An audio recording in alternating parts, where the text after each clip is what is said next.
Welcome back to K24 Alpha Jury of that madness that is interactive.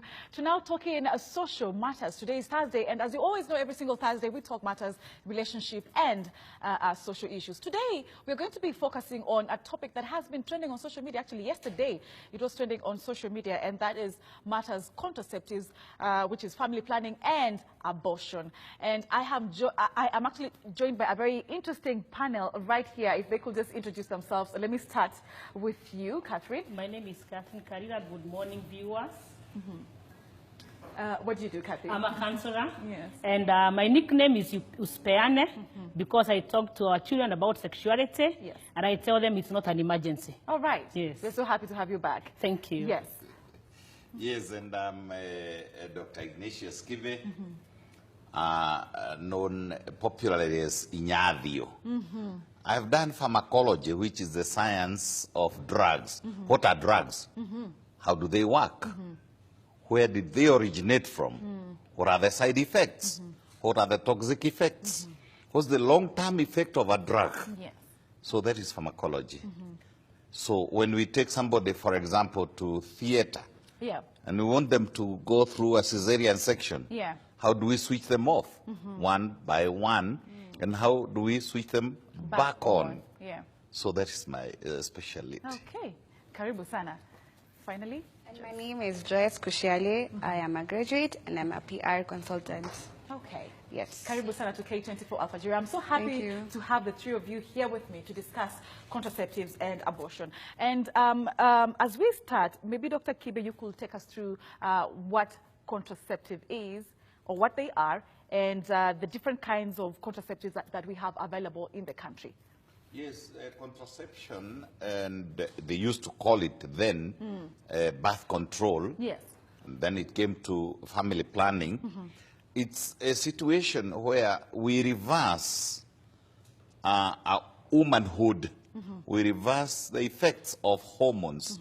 Essentially, the process of childbirth begins from the brain, an area called hypothalamus, and it goes to another area called the pituitary gland, which then supply hormones or messages down to the internal and external reproductive organs, supplies the ovaries, supplies the fallopian tubes, supplies the external genitalia. And what we do in contraception is to reverse the whole process. That is, we want to reverse an egg from developing. It will not develop. And if there is no egg that has developed, then there is no child. We want to reverse the suitability, the environmental suitability of the uterus, the uterine lining. We want to harden it. We want to spoil it so that there is no implantation of a baby. We want to stop the motility of the fallopian tube. We also want to make sure that the eggs that are in a woman do not ripen. So this is contraception, where we reverse womanhood and the process of womanhood so that she does not get a child. And unfortunately, there are very many side effects because you are not just reversing that part of the baby itself. You reverse the woman's reproductive system. Absolutely. You reverse the woman's personality. You reverse development. For example, if they are taken too early, at very early ages, breasts will not develop. All right. And by early, you mean maybe 10 years, 13 years? 13 years. 13 years. Okay. 13 years. I've had the parents who want to inject their 13-year-old, 14-year-old daughters with family planning proveras and hormones and even implant. I'm warning them that in the process, they are going to interfere with the final development of the woman. She'll eventually develop a beard. Beards, yeah. She'll eventually not have the uterus grow to its size. Yeah. The eggs that are in the ovaries and they are born with the woman from childbirth, the eggs will never develop. Okay, and we shall be delving much deeper into that, into the side effects of contraceptives, but we just need to understand the different methods of family planning that we have in the market right now. One, yeah, of course, the well-known condom. Okay. Two, we have gels these days. We have like nonoxynol 9 gel. When it's applied externally, it kills sperms. Three, we have the pill. And in this word pill, there are so very many different pills. Yeah. We have the daily pill. Yeah. We have something that they are calling emergency pill, and I want to warn people that this emergency pill is very bad. It's a whole concentration of hormones called levonorgestrel and estrogens. Yeah.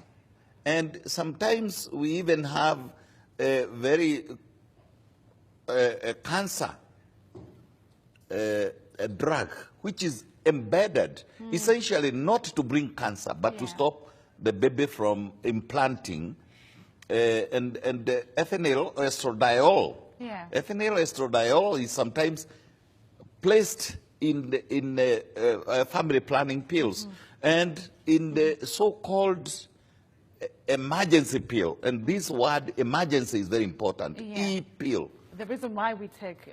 Why do you take an emergency pill for ordinary love affair? You see, it's not an emergency to make love. It's actually godly. Then there is the implant, which is again a long-acting levonorgestrel, the same hormone, and the progestins, which is made soluble, very slowly soluble. We call it a delayed release, and it can be placed for 3 years, 5 years, up to 10 years under the skin. And it is, and by the way, it was introduced in 1991 worldwide, so it's not properly researched. Absolutely, yeah. And then there is the 3-monthly depot. Depot here meaning that every 3 months you get these hormones and they interrupt the process that I talked about earlier. There is, of course, we have also the coitus interrupters, where the man is supposed to interrupt love making. And there is what the Catholic, Muslim, and the Christian, the Christians call the calendar method, where you now have to watch and to know yourself when exactly is the egg ready for fertilization. Okay. Our animals are very good at it. Cows are very good at it. Birds are very good at it. They know when to do it and when not to do it. It's also a method of contraception. So there are so very many. In Kenya, I think the registered ones are 11. 11 of them. 11 of them. Okay. And the choice is very important, by the way. It's not, which one did you use? Sometimes in your hairdo places, there are doctors there who... Which one did you use? And it does not mean that the one that is suitable for Sarah is the one that is suitable for Teresa. Absolutely. No, so it should be a whole professional activity. Yeah. Yes. Catherine, the last time you were here, we were actually talking about teen pregnancies, and we mentioned that 357,000 girls between the age of 10 to 19 are pregnant in Kenya every year. Yeah. And we brought up the issue of contraceptives, asking ourselves whether it's the right time for us to start talking about contraceptives in school and in social places and in our homes. I'm still going to shoot that question to you as we continue with this discussion, now that today we are giving light to contraceptives and abortion. Thank you. Yeah. I want to borrow from what Doctor has said, because I've been on record saying that even our puppies do not mate. Yeah. The calves do not mate. And here we are, our children having sex, which I've said before, it's not an emergency. And I said, like I said previously, no one will ever die for not having sex. So what our children need to know is get to know before they wish they knew. Actually, when Doctor was speaking, I was wishing they are all listening, because he has said we spoil. He has said contraceptives spoil, delay, could cause cancer. The effects are not worth trying. However, What our children need to know is there is time for everything. Time to have sex, time not to have sex. And I go back to the animal kingdom. The animal kingdoms they look to know better than us. They are not mating. Puppies do not mate. Kittens do not mate. So we cannot sit here and have our children show us that it's like sex is oxygen. What our children need to know is time. And as I said before, feelings are not a pain. Just because they are feeling like they are on fire or they are on heat, that doesn't mean they have to do it. Actually, for me, my concern as a Christian is we seem to be fearing pregnancy more than respecting God. If the fear of God could come on our children, would be able to know there's time for everything, and it will come. Honestly speaking, we are asking our children to tame themselves and get married, then they can have it all through. But for now, they must again think with the head in the mind. Is it worth it? Right. The doctor has told us. And even I was saying, doctor, you need to do it again and again every day. Because professionally and medically, he's correct more than myself, who pick from what he's saying. So what I'm saying, I'm telling our children is, whether people are doing it or not doing it, it doesn't make it right. Just because you can walk into the shop and buy contraceptives, that doesn't make it right. Just because you can get a rubber for free condom, that doesn't make sex outside marriage right. Otherwise, we are going to perish. Okay. Just, I'd like to hear your opinion on this one because, you know, you're representing the younger generation, and most of the time, the young people have quoted to say that, you know, I think the older generation is misunderstanding us. And, are the younger ones having sex? Yes, they are. So is it about time that we introduced contraceptives as a topic in our school? Yeah, I think it's very important to teach our young children that these things happen. It's happening. And I understand, I totally agree with you, that we've been brought up to know that sex before marriage is wrong. But then we can't assume the fact that people are getting pregnant in high school and in primary school. They're getting pregnant. So what do? Do we still preach the same thing that it's right, fine, but the way you're delivering it is not working. It's not working. And if you don't tell them that they should protect themselves, they'll still go out there and they'll get pregnant, and then that will have happened. And then now their life would have been not on pause, because, I mean, they have to take care of the children. So now what happens? After that, after they're pregnant, and we are preaching that it's wrong, but it's happening, and not everyone reads from the same book as everyone else, like the Christianity perspective of it. Yeah. So I think we should teach them, not if not giving it to them, then teach them that they are contraceptives, teach them about condoms, teach them how to use them if they have to use them. That's if they have to use them, because we are also forgetting that rape cases happen. Yeah. Joyce, when first did you hear about contraceptives, and how did you access them? First, when did I hear about them? High school. But then you see, at that time, well, it's a course, so you're not really listening, but you're listening for exams, yeah. But when I first heard about contraceptives and listened, it's in university. From the lecturer or from your friends? The lecturer, my friends. Yes. Yeah. Okay. All right. When did you decide, how did you decide which one you want to use? First of all, in university, you're not given so much money, so you can't go out and get the everyday pill. Yeah. And we all know that emergency pills are for emergencies. Yes. So the cheap contraceptives to get is condoms. So that's technically what works for every young person who doesn't have much money to go get the patch or the coil. Yeah. Okay. Dr. Kibe, you wanted to respond to what? Yes, I wanted to mention something that she has raised up, and this is the source of information. What has happened in the recent past is that if we don't talk about it, like she recommends, they will still get the information, but they will get the wrong information. And I wanted to support that. They should actually place this topic in upper primary and secondary schools, and is a must in universities, because there's so many gadgets these days. We have this magic called the telephone, and it has everything. And indeed, I want to mention at this very early stage, you asked her whether she had it from her professor or from her friends. Friends, yeah. And most of them get it from the phone. Internet. And what is in this phone, most of it, even the pharmacology that I talked about in this phone, some of it is fake. Some of it is exaggerated.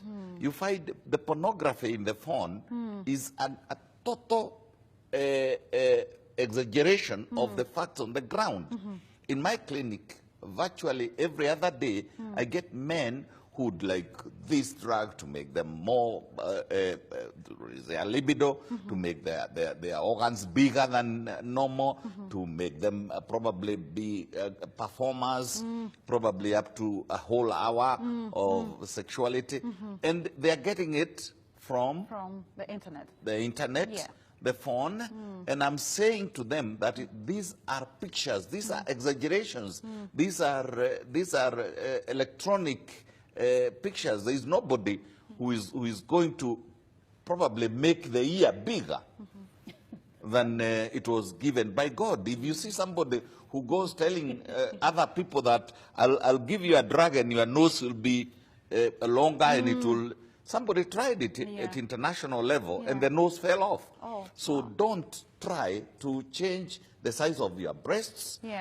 Don't try to change the size of your male organ.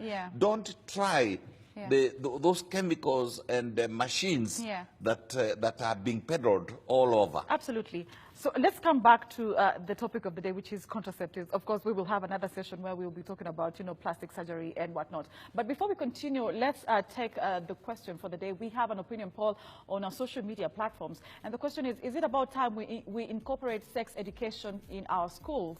Is it about time we incorporate sex education in our schools? So far, we have, that's 67%, 87% saying yes. 87% of you are saying yes. We have 11% of you saying no, and we have 2% who are not sure whether it's about time sex education should be incorporated in school. Wow.